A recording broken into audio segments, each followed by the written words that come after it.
Hello Internet, my name is Martin and today we're going to be doing a little voiceover, a different style of video for video number 2 of my Teardrop build. So today I'm going to do some cross members and let's get started doing some sawing. So the first thing we're going to have to do is get the saw set up for a straight cut. This has been set up for angle cutting, but we need to change it over to straight cut. The angle cuts were for the corners of the trailer. I'm not going to apologize too much for the jump cuts in this video. I'm trying to keep it a little bit more interesting down to, say, the 20-minute mark. So we really don't want to keep it too boring or anything. So this is a Harbor Freight saw that isn't all that great, but once you get it all set up, it works pretty dang good.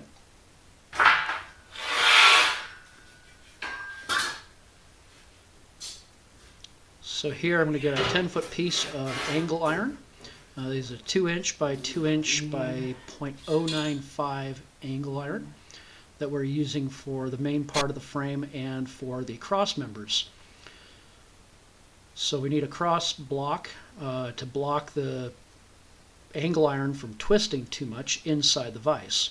So if we can get the tape measure to work here, we'll get 5 foot measured out.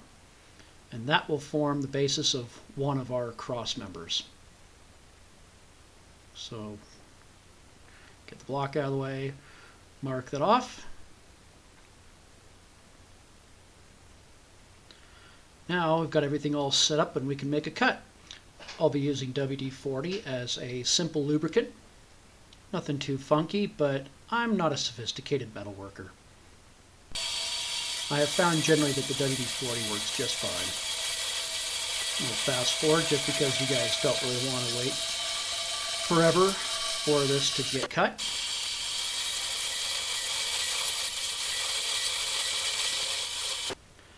Now in this portion we're going to make 2 cuts right in the middle. So we cut down and then we cut down again about 2 inches away for a place for the center spar to go into. So what we're going to do here is, once we fast forward a little bit in time,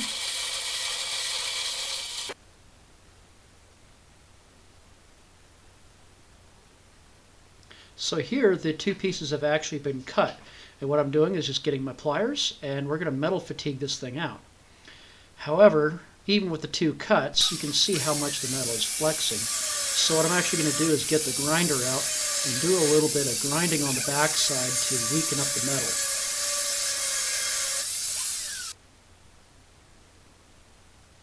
So once we get this ground down a little bit, then it'll be real easy to get the pliers and it'll pop right off.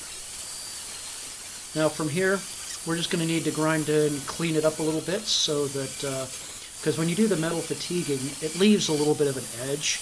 So we're just going to clean that up as best as we can. And as you can see, this is a 2" by 2" square where the center cross beam, which can be seen in the background, is going to go in here. And we just do a quick test fit. And here we have to go back and do a little bit more cleanup with the grinder just to get a good point where we can actually do all the grinding, because it's hard to get the grinder into those little corners there. So get this clamp back up and get it ground out just a little bit more. Give it another test fit.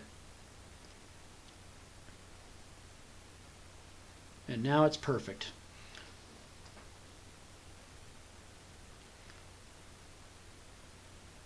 Now this angle iron is somewhat weakened because we've cut a nice big 2" chunk out of it, but once we weld it up, it's going to be much, much, much stronger. So now we're also going to do the same thing on the ends. So the ends, where they meet up with the side of the trailer, are cut away. So here we're going to cut away a little bit with some good fast forward action.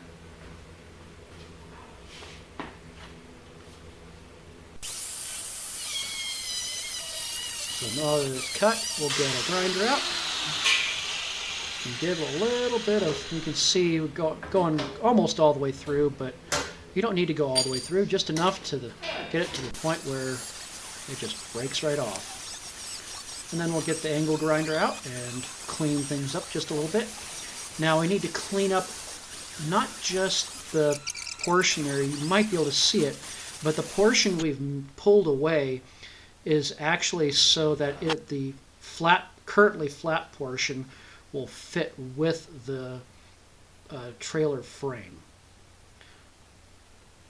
So doing a quick test fit to make sure that everything's going to be good, that we get a good flush fitting. So there where my finger is, we wanted that flush. So now we're going to do the other side as well and make sure that everything's all cleanly cut.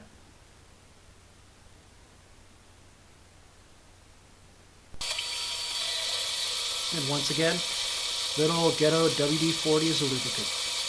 Now one of the things you might notice in this is that my cutoff switch on the bandsaw doesn't necessarily work, so I do a lot of manual cutting. But here we just do a little bit of grinding. You can see I've kind of just chopped in a little bit, and it'll pull right off once you get most of the material ground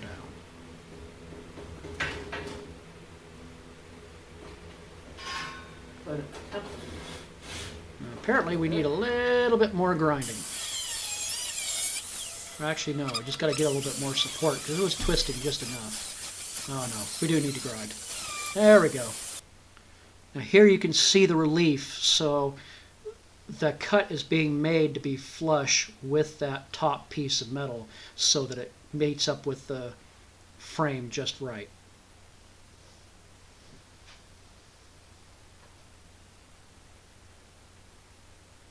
So here just making sure that it fits into the frame. There's a little bit of a gap in between the frame and the piece that we've done, but that's okay. We can weld that in. So we'll do a quick test fit with the center spar. So you can see here the center spar fits in there. It's nice and tight, so that'll be a real easy weld. So now that everything looks good, we just need to build a couple more spars. So it's off to the metal stack and off to a little quick build montage.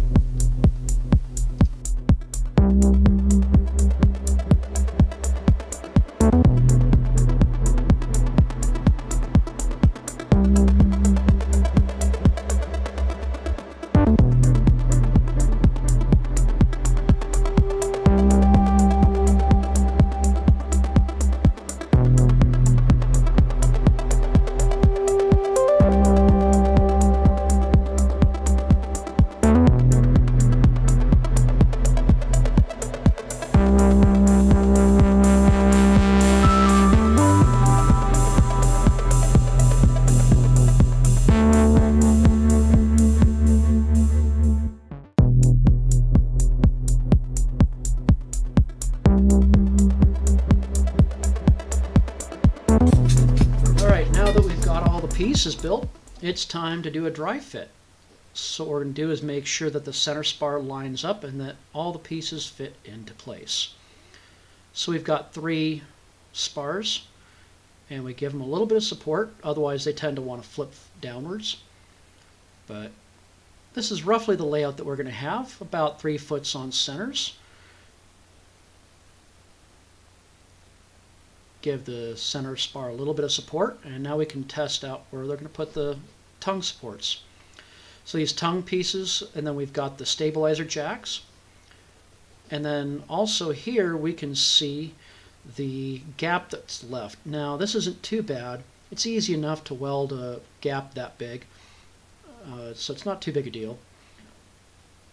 Now one of the things I want to show here real quick is how we are doing the center. So you can see here on the bottom side of this, that's where the trailer is going to go, and that needs to be flush with that edge. So what we're going to do is weld those guys in place, but you can see where the center spar goes on top, and then these pieces here, even though there's a gap, we'll weld them there so that the whole entire trailer creates one flush surface. But we really needed to make sure we ground away at the ends a little bit just to make sure we had enough room. At this point, we've got our spars all done. It's time to remove some mill scale.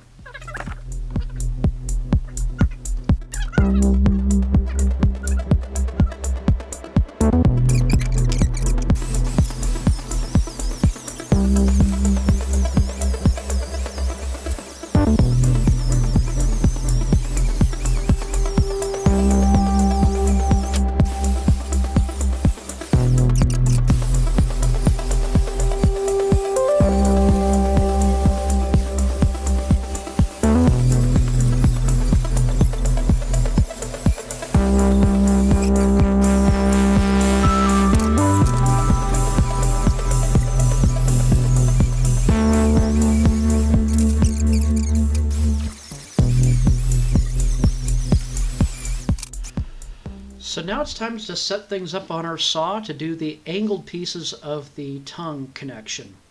So here we're going to get the angles measured out exactly where we need it. I measured it. This is the minor angle, so this is going to mate up with one of those cross members. And once we get our janky Box-O-Matic on quick fast forward montage later, we're going to have a cut that we need for the first spar.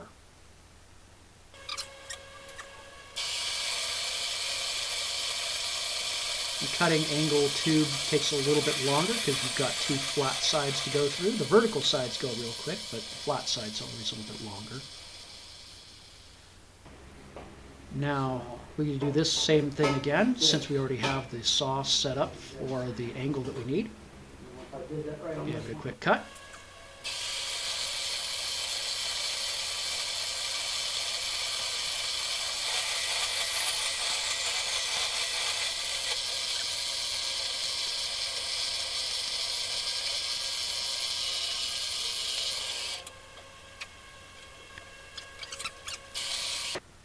Now comes the fun part. We need to do the really sharp angle where it meets up at the main tongue of the trailer and where it connects up to the center spar. This particular bandsaw is limited to a 55-degree cut. And that's just kind of a matter of physics. It doesn't really matter how much you would angle this thing, that if you've got a 2-inch piece of metal, it's impossible to get that guard up high enough to actually make it so you can cut much sharper than 55 degrees. So what we're going to have to do here is cut at the greatest angle that we can and then go from there and grind it back a little bit. We've got a good clean cut. So now let's do a quick test fit. So let's take a look at how much we're going to need to remove as well. And what we're going to do is put it right down, and you can see here that where the side spar is going to come in, and we got to take off almost a good 1/2 inch material. We can't just weld that there, so what we're going to do is actually grind it and use the grinder to cut in slots and then cut it back so that it matches up. Now I did kind of dumb here. You can see that's hooked up, but then, oops, yeah, that's not right. I cut the angle wrong when I did the thing over, so I need to flip it 180 degrees. So it's easy enough to fix, but what I'm going to do is I'm going to cut the sharp angle of the other spar just because the machine's set up for the sharp angle. And then we'll go back and fix and make sure that both spars are the same length so nothing goes cattywampus and everything's centered right. A little bit of high-speed fast forward, and we've got another cut.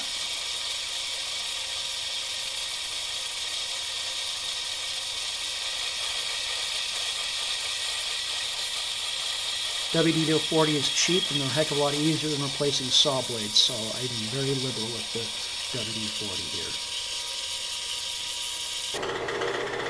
here. Always a satisfying sound. Now we can reset the angle and fix our little boo-boo. Here I'm cutting off the minimum amount possible just to get to the right angle, and then I'll make sure that both sides match.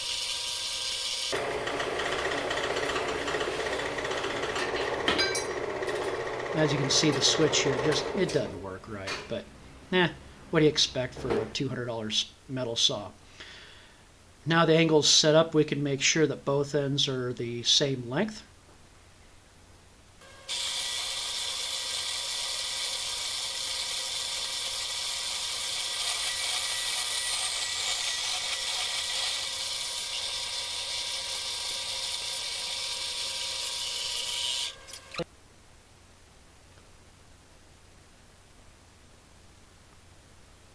So now that everything's been cut, we can take our tongue connections and mark out where it is we want them to be cut here. Once we get it in the lathe, in the bench vise here, well, it's not a real bench vise, I'm treating it like a bench vise. Now it's grinder time.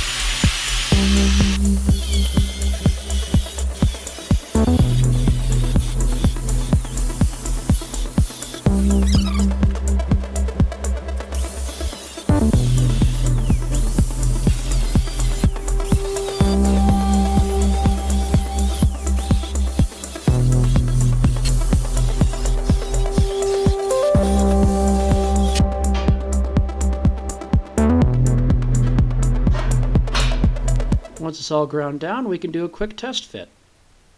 And just make sure we got everything right. So now we go ahead and mark out the other spar, little Sharpies, so that we know where to cut. It's time for more grinding.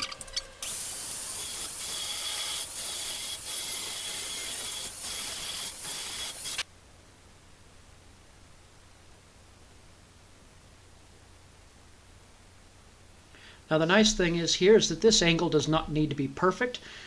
It's kind of rough, but the welder will be able to fill in an amazing amount of that. So do a little bit of cleanup here and do a quick test fit.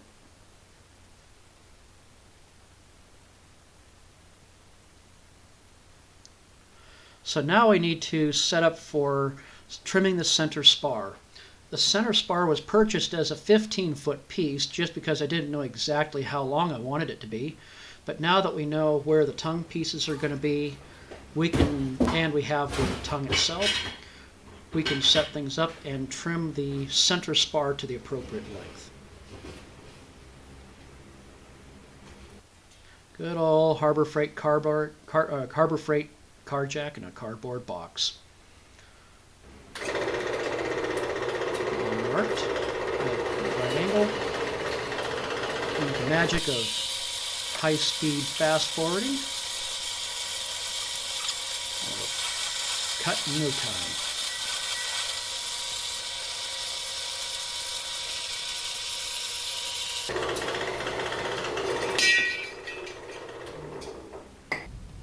One satisfying ding later, and we're all done cutting.